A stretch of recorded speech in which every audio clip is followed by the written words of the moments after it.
There seriously needs to be like a vocab list for all this STEM words and like, what does everything mean? Help!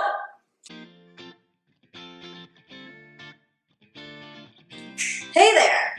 My name is Danielle and I am the founder of Make Them Mainstream, helping parents, educators, and businesses recruit and retain females in STEM. What does STEM stand for, you ask? Well, it stands for science, technology, engineering, and mathematics. And I find that a lot of people have a really hard time keeping up with the STEM education conversation or the female in STEM conversation because they just don't know what certain vocab words mean when we talk about those things. And so I'm not sure if there's an actual vocab list for all this, but I am going to try to create that for you. So today we are talking about the STEM pipeline.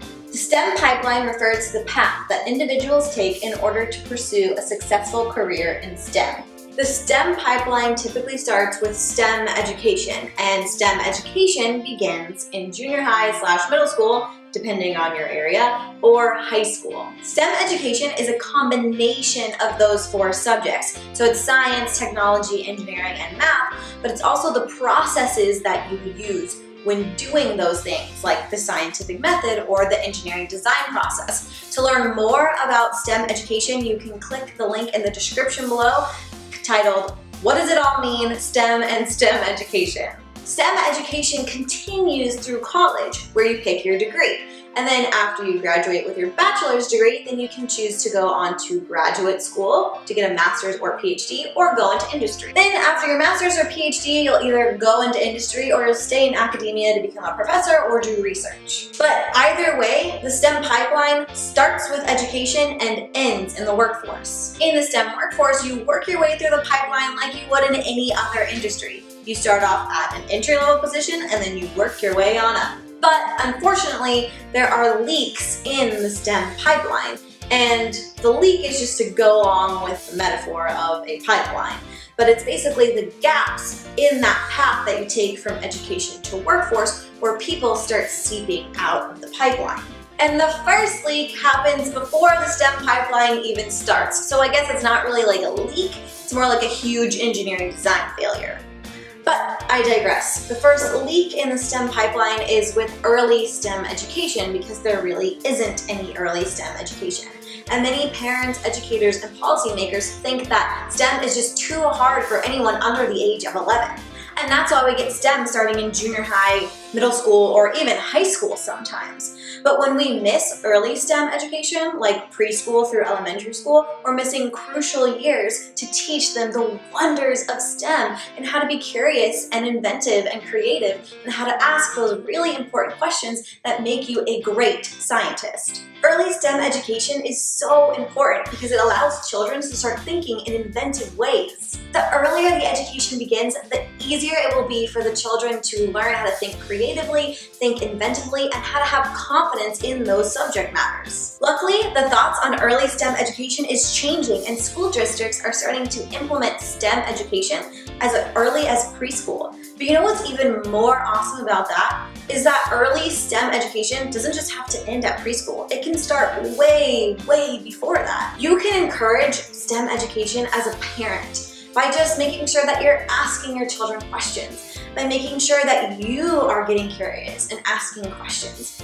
by pointing things out, by observing things, by playing with stuff, by poking things. Curiosity comes in so many different forms. And we need parents and educators' support because without you, then that part of the STEM pipeline will never get built.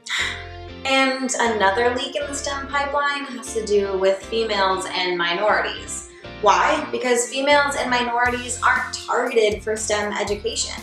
And that's why Make Them Mainstream focuses specifically on teaching parents, educators, and businesses about female STEM education, how to recruit and retain females in STEM, but also how to encourage and facilitate that interest. So why aren't girls targeted to go into the STEM fields? Well, it's because STEM is portrayed as being like boring and bleh, and it's so not true.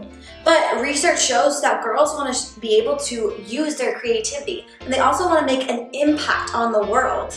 But that's not really showcased in STEM. You don't get to see the creative things and the ways that you get to be creative as a scientist or as an engineer. And besides from being in medicine, we don't really understand what people in STEM do. How does an engineer help people? How does someone who's in the technology field help people? And because those things aren't showcased, because that's not talked about, we have this leak in the STEM pipeline that is deterring girls from even entering.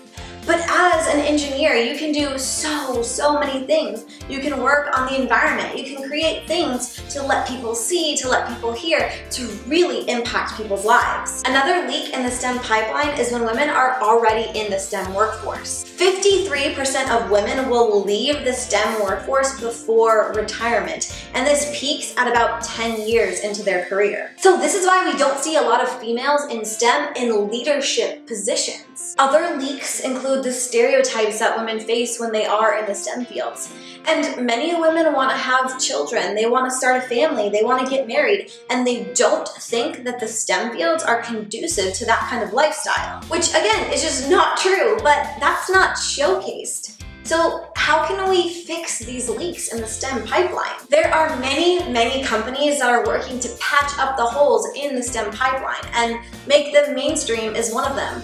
I focus on fixing the mindsets of parents and educators and businesses so they can go out there and have the tools to do work in their own communities. And I chose parents, educators, and businesses because that allows me to focus on two ends of the STEM pipeline: early STEM education and the STEM workforce. If you want to learn more about what I do for early STEM education and the STEM workforce, go to makethemmainstream.com. I've included links in the description below. I just like to give you lots of things to click on. If you found this video helpful and you liked this video, then I think you know what to do. And if you love this video, then please consider subscribing. Every Wednesday, I talk about an influential female in STEM, and every Thursday, I talk about female STEM education for parents, educators, and businesses. But until then, happy learning.